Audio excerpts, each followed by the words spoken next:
In the Bible, sacred space is identified in several different places.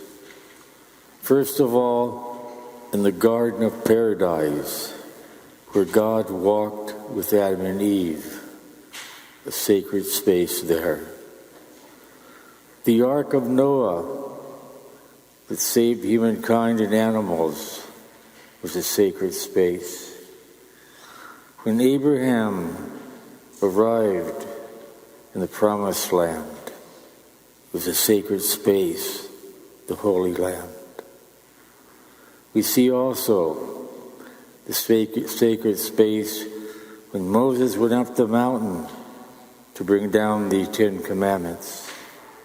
And when he brought down the Ten Commandments, they were placed in a tent, a sacred place, in a tabernacle. And the tabernacle was brought to Jerusalem, a sacred space. And there the Ark of the Covenant, a sacred space, was placed in the temple, in the Holy of Holies. And we come to Christ himself, and he was a sacred space because humanity and divinity came together in his person. And we know that St. Paul says that all of us are temples of the Holy Spirit, a sacred space. The earth itself is a sacred space. Insofar as all the planets, it's the only one to have human life. And not only human life, but the life of the God-man Christ. Another sacred space is the womb in which we all were nourished and developed. And the terrible thing about any civilization is to violate a sacred space. And of course, since 1973, almost 60 million wombs, sacred spaces, were violated with the death of the unborn. We know that this past week we had the March for Life.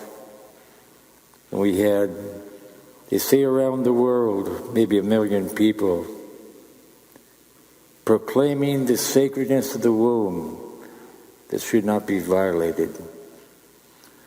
Recently, in the past few years, the number of abortions have gone down. The clinics for abortion are closing up. More and more young people are realizing what a sacred space the womb is and how important the unborn are. That people who believe in abortion on demand are becoming less, and those who believe in the culture of life are increasing. In 1971, Dorothy Day was invited to speak to a young group of women at a college in South Dakota. And the woman that took her there, Dorothy Day, admired her for being the mother of 4 young children.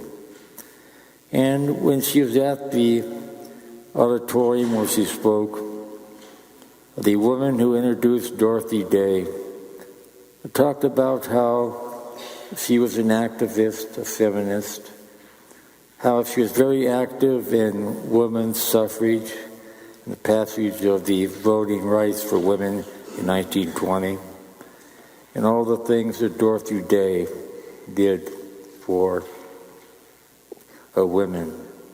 And then she said Dorothy Day believes in the rights of women to have an abortion. And Dorothy Day, sitting in the front row, rose from where she was sitting, walked over to the podium, lifted up her hand and pointed to her and said, "You're wrong. The right for a woman to have an abortion destroys her dignity. It is those women really who give birth to children.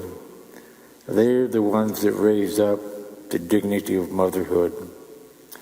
Dorothy Day, we know, had an abortion herself, but later on she became a Catholic, and she devoted her life to helping out the poor. In 2011, there's a movie, October Baby. It was about a young woman who discovered that she was adopted.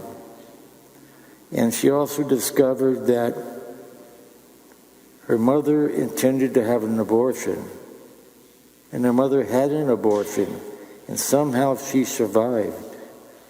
And it reminds us that there are many people, individuals that survive an abortion. And she wanted to find out who her birth mother was. She finally found her.